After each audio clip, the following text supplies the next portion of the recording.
Napakasama mo! Ginamit mo sa kasamaan ang pinagkaloob na mutya sa'yo! Ngayong gabi, tatapusin ko ang tinatawag na pinuno ng San Rafael at magpapakilala ako sa mga tao at ako ang papalit sa pwesto mo.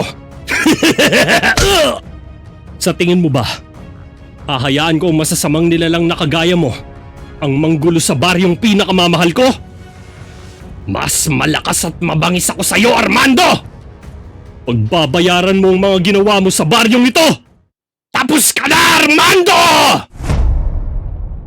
Ako po si Vong Caballero, ang boses na inyong naririnig at mukha na inyong nakikita ngayon. Ang ating kwentong itatampok sa araw na ito ay tungkol sa dalawang antingero na magbabanggaan at magtatagisan ng kanilang lakas. Dalawang antingero na nasa magkabilang panig. Ang isa ay sa panig ng liwanag at kabutihan at ang isa naman ay nasa kabilang panig. Sino kaya sa kanilang dalawa ang magtatagumpay?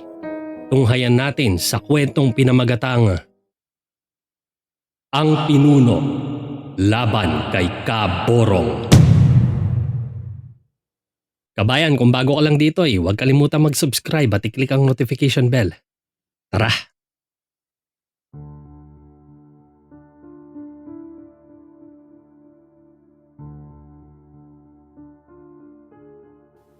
Kung may pinaka-ipinagpapasalamat ang mga residente ng San Rafael, ito ay ang pagkakaroon ng kapayapaan sa kanilang lugar.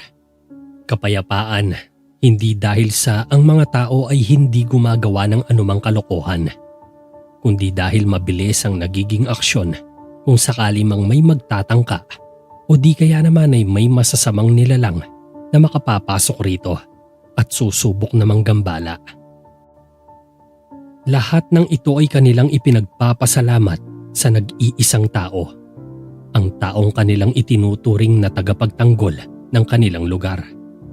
Siya si Armando Aguila na kung tawagin nila ay ang Pinuno. Siya din ang nahirang na kapitan del barrio sa loob ng maraming taon.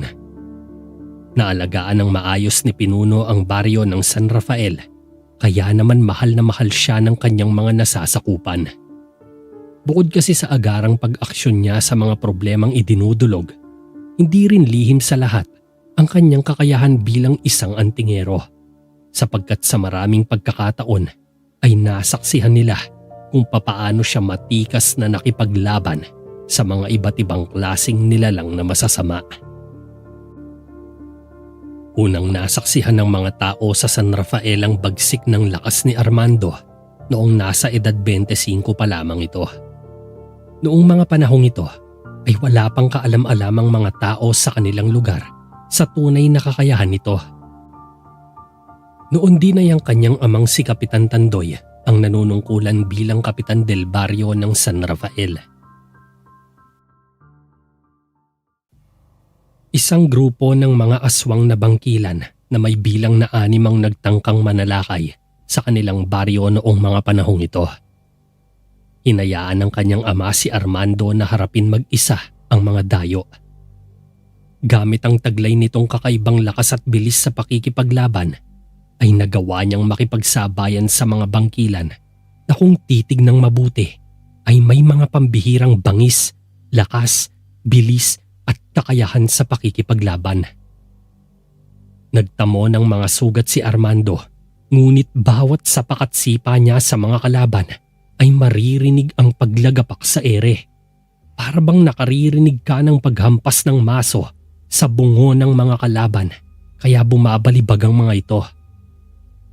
Sa sabay-sabay na pag-atake ng mga yon ay nagawa nilang mabigyan ng maraming pinsala si Armando. Ngunit katakataka na hindi man lang mababakasan ng pagkabahala si Kapitan Tandoy. At noong makikitang unti-unti nang lumalamang sa labanang pisikal si Armando, ay inihagis ng kanyang ama ang isang punyal na ang talim ay gawa sa batong obsidian. Ang haba nito ay nasa kalahating ruler at ang kulay nito ay pinaghalong lila at itim at sobrang talas nito. Bawat pagsaksak ni Armando sa dibdib ng mga kalaban ay sobrang lalim nito kung bumaon. Nagawang mapatay ni Armando ang buong grupo ng mga bangkilan na sinunog ng mga taong bayan pagkatapos. At iyon ang gabing nagsimula ng pagkakakilanlan sa kung anong meron si Armando. Bata pa lamang pala itong si Armando ay sumailalim na siya sa matinding pagsasanay mula sa kanyang amang si Kapitan Tandoy. Manggagamot ang lolo ni Armando na wala nang napasahan pa ng kanyang karunungan dahil walang nais tumanggap nito sa kanyang mga anak. Si Kapitan Tandoy naman ay dating sundalong naglingkod sa bayan ng maraming taon bago ito nagpasyang huminto sa serbisyo at maglingkod na lamang sa baryo ng San Rafael. Ibinuhos niya ang mga taon ng kanyang buhay sa pagsasanay kay Armando sa pisikal na aspeto ng pakikipaglaban. Kasabay ng pagganap sa kanyang tungkulin bilang kapitan del baryo ng San Rafael. Hanggang dumating ang araw na hindi pinili ni Armando ngunit itinakda sa kanya. Habang siya'y naglalakad pa uwi galing sa eskwela, ay isang pagtama ng kidlat sa katawan ng malapit na puno sa kanya ang labis na gumulat kay Armando. Napasigaw pa ito at sobrang pinabilis ang kabog ng kanyang dibdib. Napatingin siya sa punong tinamaan ng kidlat. Nakita niyang nagbaga ito, ngunit isang bagay ang pumukaw ng kanyang pansin. Isang tila nagbabagang bato na may hugis ng isang pangil ang kanyang namataan. Unti-unting humupa ang baga nun at nakita niya ang anyo nito na kulay itim at napakakinis. Gamit ang kanyang panyo ay dinampot niya ito at binalot tsaka inuwi. Naalala kasi nito ang nabanggit noon ng kanyang namayapang lolo na sa pinagtamaan ng kidlat ay matatagpuan ng isang mutya na kung tawagin ay pangil ng kidlat. Kapag nakakuha ka nito ay gagawaran ka nito ng pambihirang lakas, liksi at proteksyon. Pag-uwi ng bahay ni Armando ay kanyang ipinakita ito sa ama at sinabi ni Kapitan Tandoy na ikwintas niya yon dahil siya ang napiling magmay-ari sa bagay na yon. Palagi rin daw niya itong pakainin ng dasal upang manatili ang buhay nito. Sa tinagal-tagal ko anak sa pagiging sundalo ko, ni minsan hindi ako nakasumpong ng anumang mutya. Naniniwala ako sa sinabi ng iyong lolo na ang mutya ang pipili ng karapat-dapat sa kanya. At sa kaso ko, walang anumang mutya ang para sa akin. Dahil simple lang, hindi ako nakatakdang maging antingero. Ako'y nakatakda bilang maging isang kapitan ng baryong ito. At ikaw anak, ikaw ang nakatakdang maging isang antingero. Ani Kapitan Tandoy sa anak. Tay, ano bang dapat kong gawin? Hindi ko po kasi alam eh. Huwag ka mag-alala anak. Sasanayin kita sa pakikipaglaban. At katulong ang kapangyarihang taglay ng itinakdang mutya sa'yo, magiging tagapagtanggol ka ng kabutihan. Isang mahusay at mabuting tao ang nahubog ni Kapitan Tandoy sa katauhan ni Armando. Naging matulungin, disiplinado at matapang ang binata. Naging isang mabuting kapitan naman ang ama nito sa San Rafael. Kaya lubos siyang minahal ng mga taong kanyang nasasakupan. Ngunit ang lahat ay may hangganan, kagaya ng buhay ni Kapitan Tandoy. Siya ay pumanaw sa edad na 63 anyos matapos atakihin sa puso. At sa pagpapasya ng mga tao, si Armando ang itinalagang pumalit sa pwesto ng kanyang ama bilang kapitan del baryo. Doon na rin ipinanganak ang bansag sa kanyang ang pinuno. Ang pamumuno ni Armando sa kanilang baryo ay hindi nalalayo sa pamamaraan ng kanyang ama. Ang kaibahan lang, si Armando o pinuno mismo ang kumakalaban sa tuwing may masasamang nilalang na magtatangkang manggulo sa kanilang baryo. Sa panahon ni pinuno sa pwesto ay ramdam ng mga tao ng San Rafael ang kapanatagan.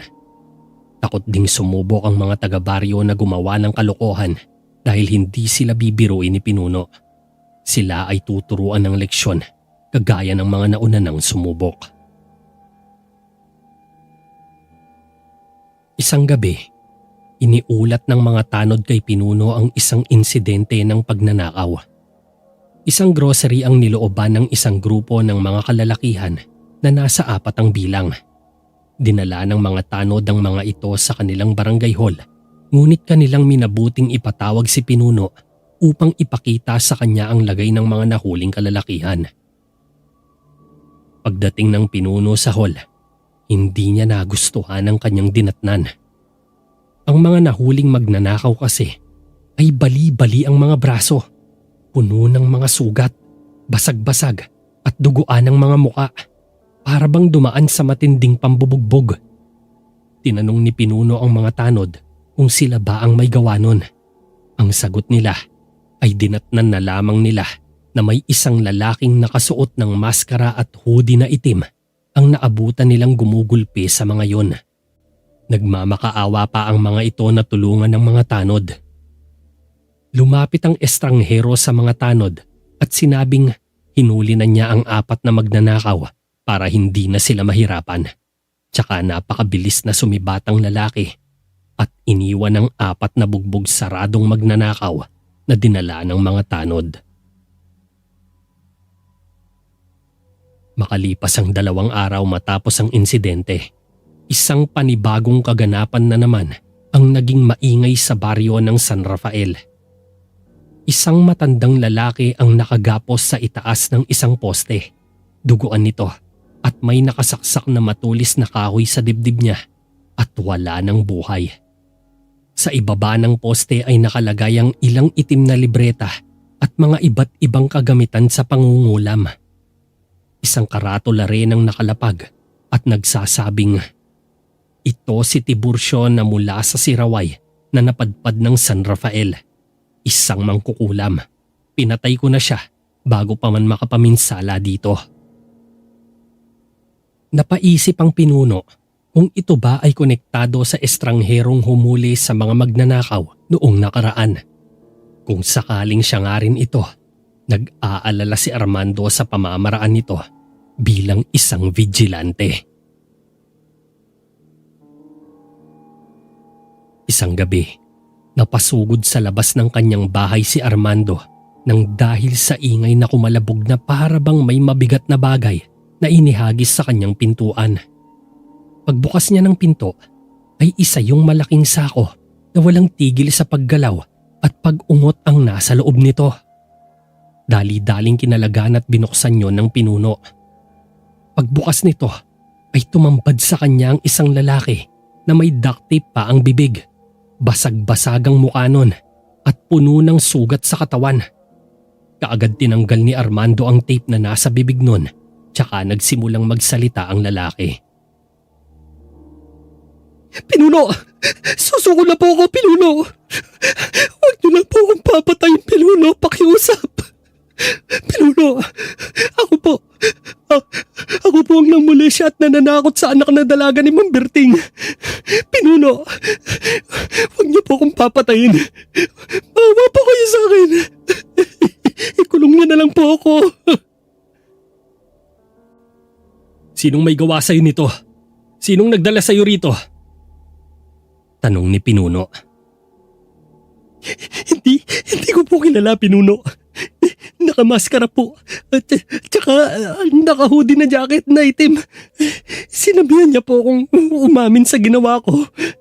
Dahil kung hindi, ipapatayin niya ako sa masakit na paraan. Pinuno, maawa po kayo. Huwag niyo po akong babatayin. Takot na sabi ng lalaking kilala sa pangalang Atoy. Dinala sa barangay ni Armando si Atoy upang doon sumailalim sa mga iilang katanungan at ipinatawag na rin ang pamilya ni Mang Berting upang mapag-usapan ang karampatang aksyong kanilang gagawin. Kinabukasan, balitang-balita ang tungkol sa kaso ni Atoy. Doon na rin nagsimula ang mga bulong-bulungan na, paano hindi yun nalaman ni Pinuno? At hindi maisasara ang kaso kung hindi dahil dun sa estrangherong gumawa nun kay Atoy. Oo nga, pati na yung mangkukulam. Hindi man lang nalaman ni Pinuno na may nakapasok na ganoong klase ng tao dito sa baryo. Nakakabahala tuloy. Buti na lang merong vigilante na pag-alagala dito ngayon ano. Parang kundi dahil dun hindi naman malalaman ni Pinuno yung mga bagay na yun. Tsaka di ba yung 4 na magnanakaw? O kundi dun sa vigilante baka nakatakas lang yung mga magnanakaw eh. Ano ba yan? Parang dati wala naman yan eh. O meron na dati, hindi lang talaga nababantayan ng maayos ni Pinuno. Usap-usapan ng 3 tsismosa. Nalingid sa kanilang kaalaman ay naririnig pala ng napadaang barangay tanod na si Emong. O tapos, ano sunod? Alam nyo, kayo, imbes na nag-uusap kayo ng mga walang kwentang bagay, asikasuhin nyo na lang yung mga pamilya ninyo. O siya, magsiuwi na nga kayo. Pambubulyaw ni Emong sa 3 tsismosa na nahiya matapos masita. Sa paglipas ng mga araw, hindi makatulog si Armando kakaisip kung sino nga ba talaga ang vigilante na kumikilos sa kanilang lugar. Nakapagtataka rin na sunod-sunod ang mga nagaganap na hindi maganda sa San Rafael at itong vigilante ang kumikilos upang resolbahin ang mga krimen. Ngunit ang pamamaraan nito ay marahas masyado, bagay na hindi inaayunan ni Armando. Isang gabi, naging mainit ang tagpo sa pag-uusap ng 2 nag-iinumang lalaki sa tindahan ni Aling Shoni. Hindi nagkakasundo ang 2 lasing dahil sa usapin sa magkaiba nilang relihiyon. Nagtaasan ng boses ang 2 hanggang sa nagkahamunan ng mga ito at parehong naglabas ng kanya-kanya nilang mga patalim. Natakot si Aling Shoni at hindi makaawat sa takot na madamay. Tumayo ang 2 at akmang magpapang-abot na nang biglang lumitaw ang isang nakamaskarang lalaki at nakasuot ng itim na hoodie jacket. Binali parehas ang mga kamay na may hawak na patalim tsaka pinag-untog ang mga mukha nun, kaya parehong nawalan sila ng malay at bumagsak. Namangha si Aling Shoni sa lalaki at bago pa man umalis ito ay hinabol siya ng Ali upang tanungin kung sino siya. Lumingon ang nakamaskarang estranghero at sumagot. Tawagin mo na lang akong Kaborong. Pagsagot nito ay tumakbo ito ng napakabilis at naglaho sa dilim. Mabilis na kumalat ang tungkol sa pangalan ng vigilante ng San Rafael na si Kaborong. At sa paglipas pa ng mga araw ay mas naging matunog ang pangalan nito. Maraming tao ng San Rafael ang gusto siyang makadaupang palad dahil sa labis nilang paghanga sa kanyang pamamaraan. Ang iba naman ay kagaya ni Kapitan Armando na hindi sang-ayon sa pamamaraan ng vigilante. Mas naniniwala pa rin sila sa kakayahan ng kanilang itinuturing na pinuno upang panatilihin ang kapayapaan at kaayusan sa kanilang lugar. Lumipas pa ang mga linggo ay mas dumarami ang humahanga sa misteryosong vigilante ng San Rafael. At ang karamihang ito ay nagsimula ng kwestiyonin ng kapabilidad ng kanilang kapitan del barrio na nauunahan pa ng vigilante na linisin ang mga nagiging kalat sa lugar nila.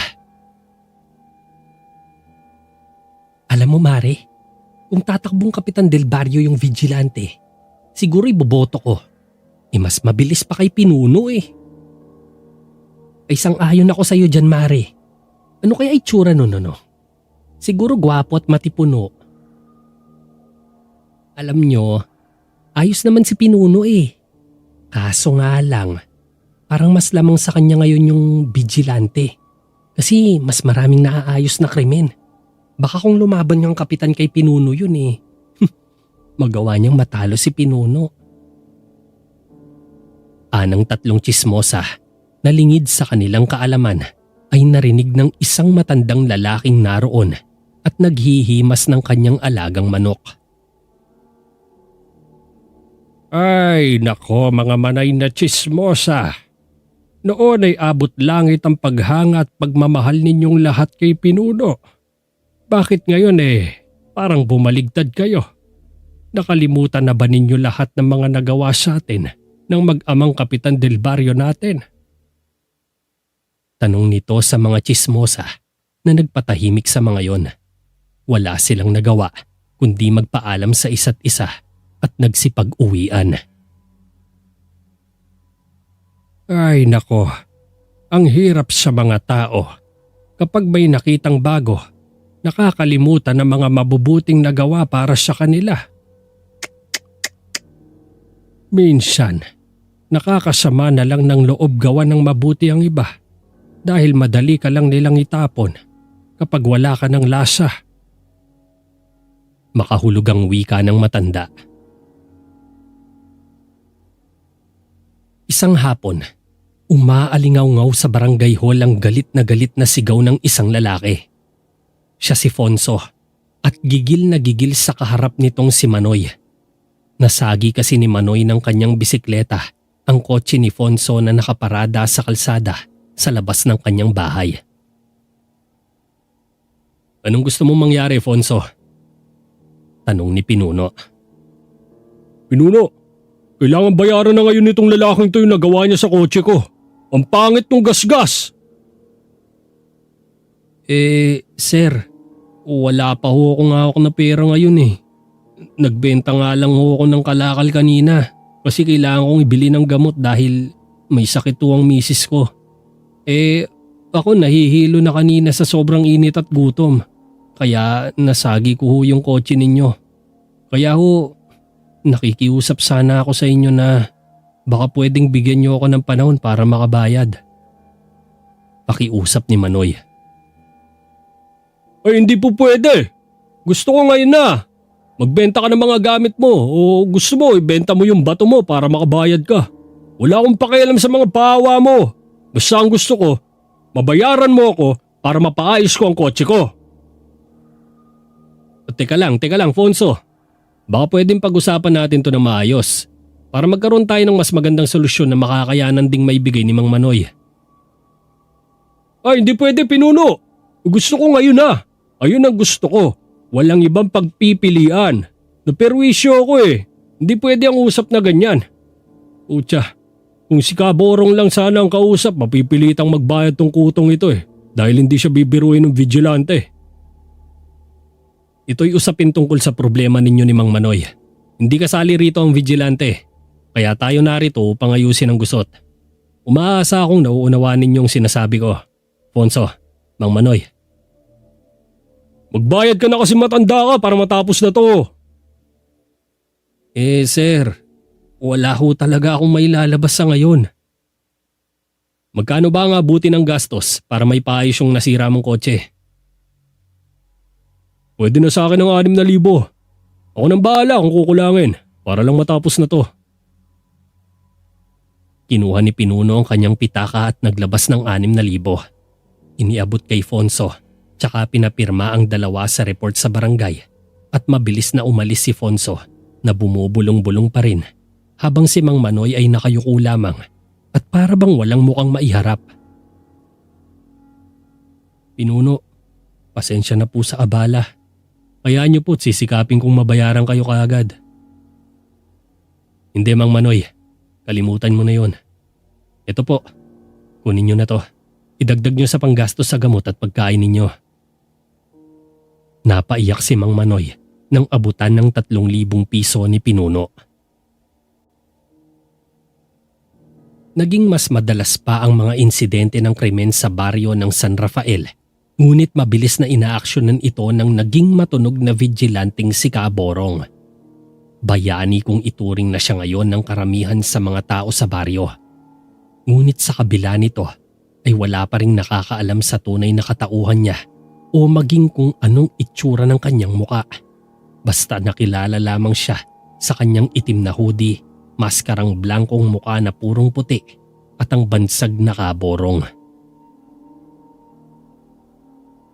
Hating gabi ng Biyernes, nakaupo habang humihigop ng mainit na kape si Pinuno sa balkonahin ng kanyang bahay. Malalim ang iniisip nito. Maraming tao na ang tila ba tumabang ang loob sa kanya dahil bukang bibig ng mga ito si Kaborong. Ang iba nga ay tila mga hindi na nagtira ng kaunti man lang na respeto para sa kanilang itinuturing na pinuno. Habang patuloy sa kanyang pagkakape, ay may naramdamang kakaiba si pinuno kaya napatingin ito sa madilim na bahagi ng kakahuyan sa harapan ng kanyang bahay. Ipakita mo ang sarili mo. Alam ko nagtatago ka riyan sa dilim at pinagmamasdan mo ko.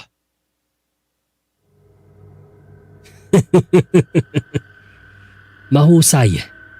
Magandang gabi sa'yo, pinuno ng San Rafael. Unti-unting lumabas mula sa dilim ang isang lalaking nakasuot ng itim na hoodie jacket at maskarang puti. Sa wakas at nagpakita ka rin, ikaw na vigilanteng tinatawag nilang Kaborong. Matagal na kitang gustong makilala. Oh, ako'y nalulugod at nais pala akong makilala ng isang pinuno. Nakakataba naman ang puso. Nagpapasalamat ako sa iyo sa mga nagagawa mo dito sa baryo ng San Rafael. Pero naniniwala akong hindi lamang ito ang iyong layunin. At isa pa, hindi ako sang-ayon sa pamamaraan mo na labis na marahas. Anong tunay na pakay mo sa lugar na to? Ano ba sa iyong palagay? Mahal na pinuno ng San Rafael? Sagutin mo ang tinatanong ko. Alam kong may iba kang pakay. At ganyan ka ba makipag-usap? Nakatago ang iyong muka.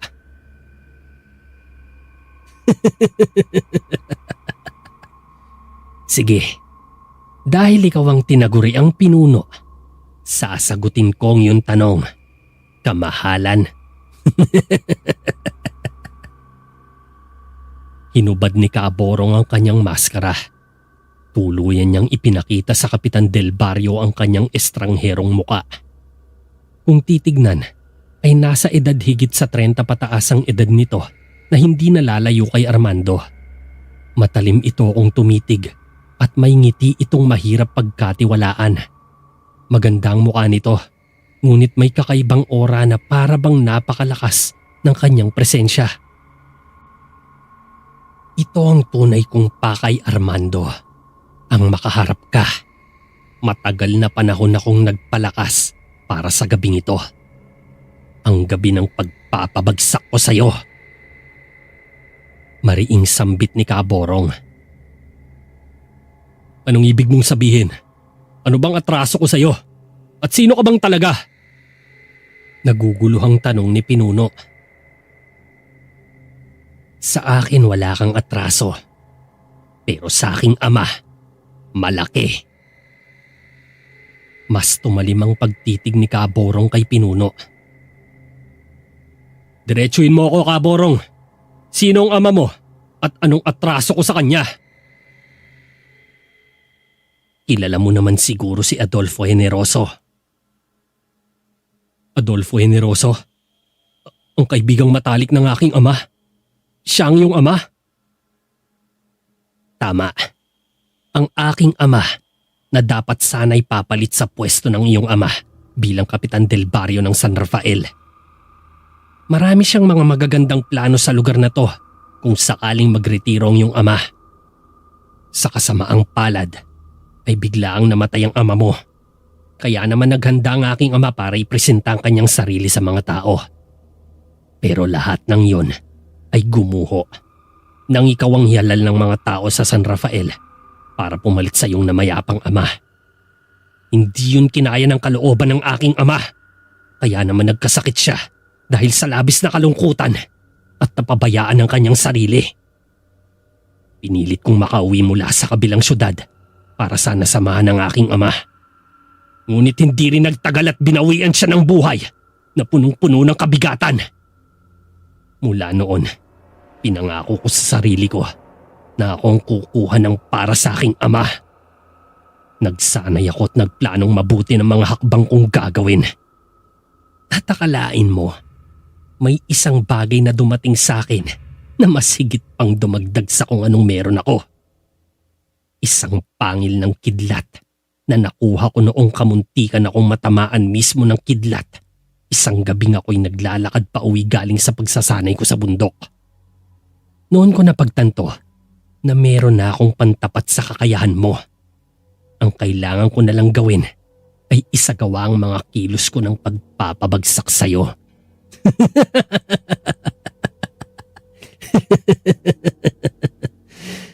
At eto na nga, yung mga taong baryo na naglukluk sa'yo, unti-unti ka nang iniiwan sa ere dahil mas higit na silang napapahanga ng vigilanting si Kaborong o Baron Generoso sa totoong buhay.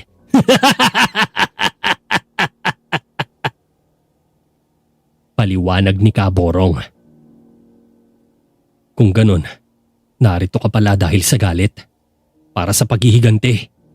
Bakit mo gagantihan ng taong wala namang ibang ginawa, kundi ang ibigay ang para sa mga tao?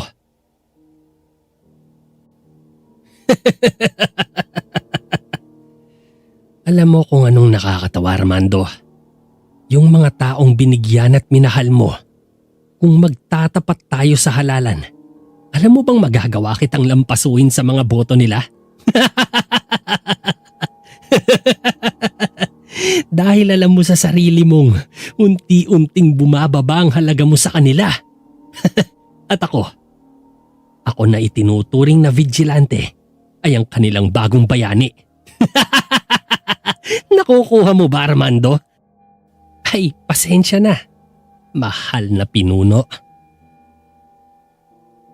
Hinding-hindi magtatagumpay ang taong laman ng puso ay galit at paghihigante. Dahil ang pagiging isang kapitan del barrio ay isang responsibilidad bilang ama ng nasasakupan. Magmamahal at mag-aalaga sa mga tao ng buong puso. Ito'y hindi kasangkapan lamang ng mga taong may sariling hangarin. Tama na mga pangaral, Armando! Hinahamon kita ngayon, hindi bilang kapitan del barrio. Ikaw ay hinahamon ko sa isang laban ng lakas sa lakas. Laban hanggang kamatayan. Ito lang ang paraan para matapos na to. Hindi kita papatulan, Borong. Walang dahilan para sa isang walang kabuluhang labanan. Oh. Walang kwenta ito para sa'yo. Teka, may nakakalimutan akong sabihin sa'yo, kaya makinig kang mabuti. Alam mo bang ang karamihan sa mga krimeng naganap sa lugar na ito na inaksyonan ko? Kagagawang ko rin. Kasama yun sa aking plano.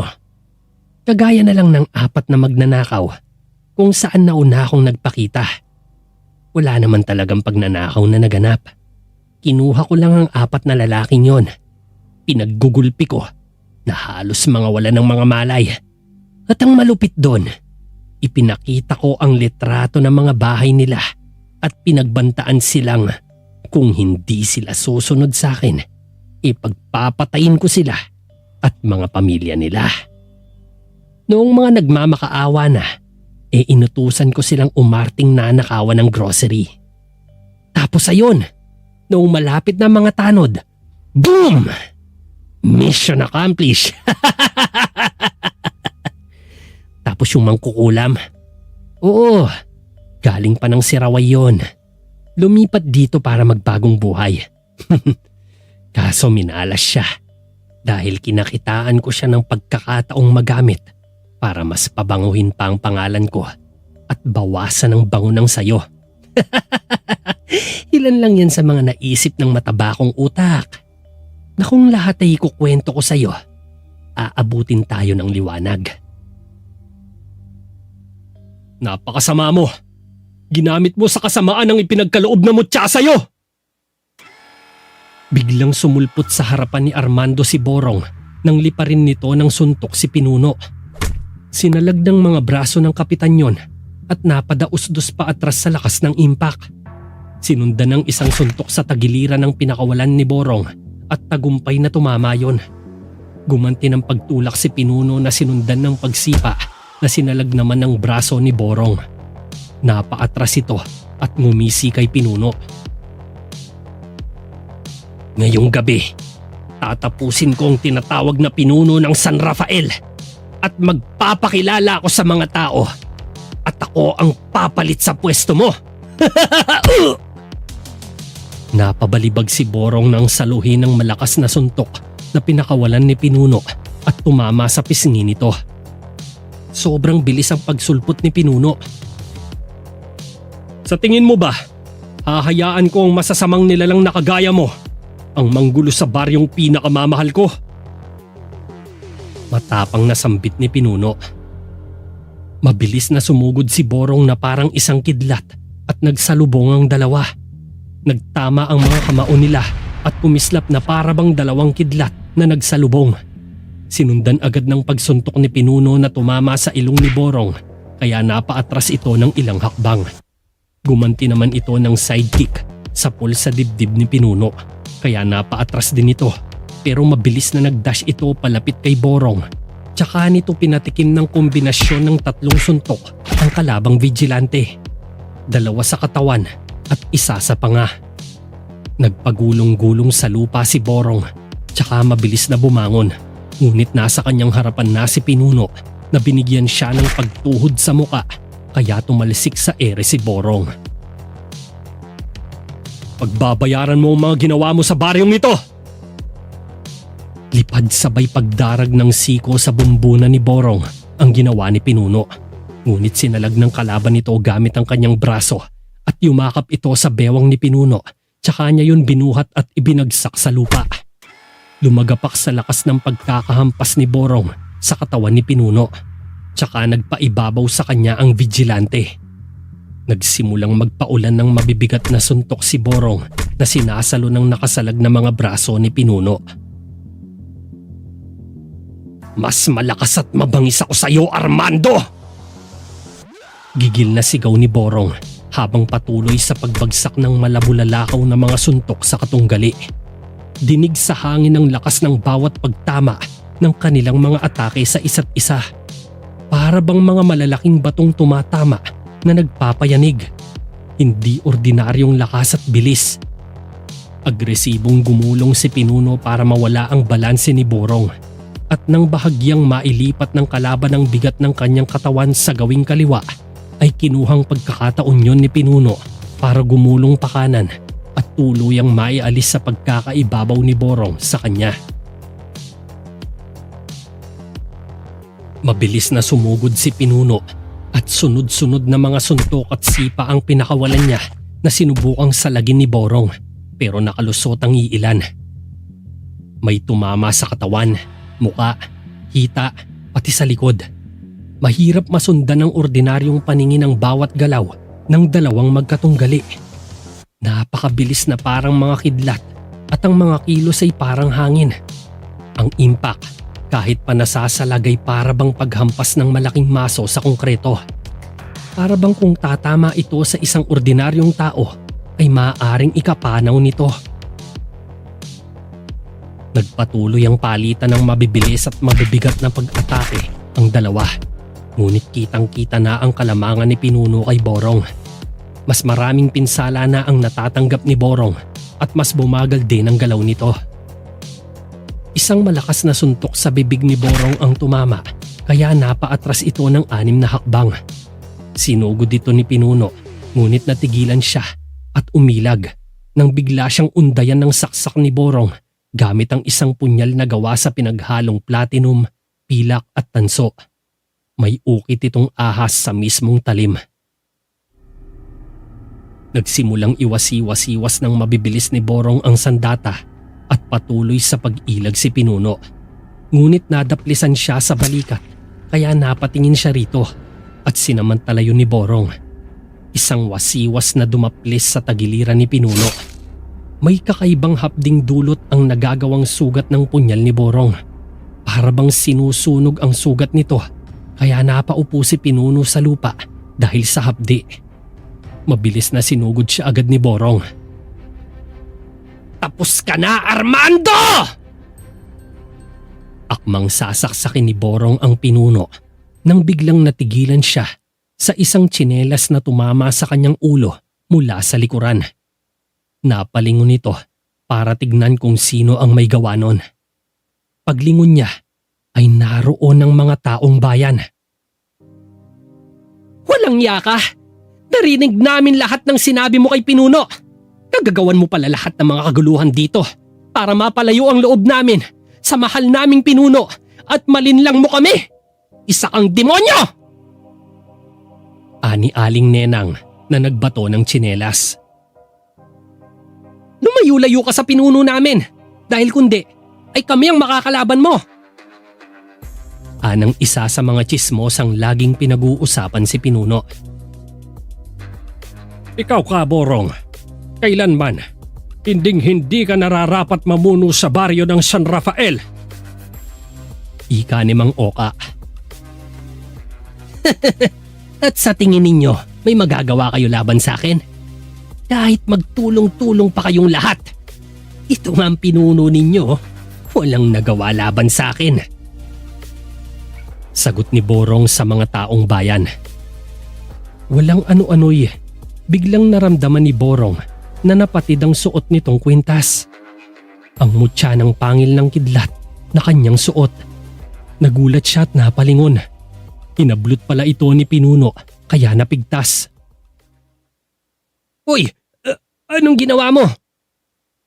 Nanginginig na tanong ni Borong kay Pinuno. Ngayon, ikaw naman ang walang magagawa sa kanila.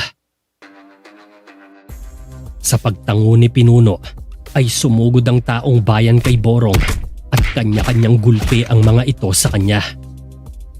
Mabilis namang nirespondehan ng iba si Pinuno upang gamutin ang mga nagdurugo niyang mga sugat.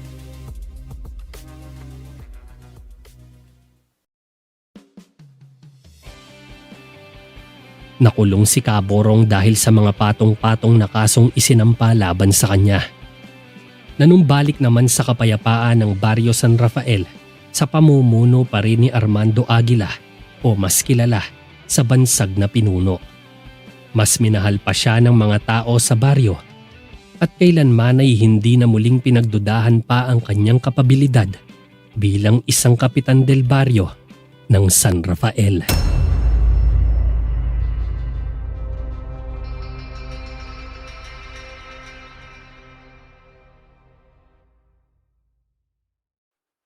At ayun na nga, maraming salamat sa inyo mga kabayan sa pakikinig ng ating kwento. At naway nagustuhan ninyo ang kwentong ito. Ano bang masasabi ninyo, anong opinion ninyo sa inyong napakinggang kwento ng ating dalawang antingero, ano? So i-comment nyo na yan sa ibaba at kung meron man kayong naisip pa shoutout, alam nyo na, mag-comment lang kayo sa ibaba. And of course, ayan, salamat sa palaging pagsuporta at pakikinig sa ating mga kwento. Magkita-kita tayo sa susunod at abangan din ninyo dahil sa mga dati nating kwento na na-miss ng iba, ibabalik natin yan, huwag kayong mag-alala. So, ayun lang, ako po si Vong Caballero, ang boses na inyong naririnig at mukha na inyong nakikita ngayon. Maraming salamat muli sa lahat. God bless everyone.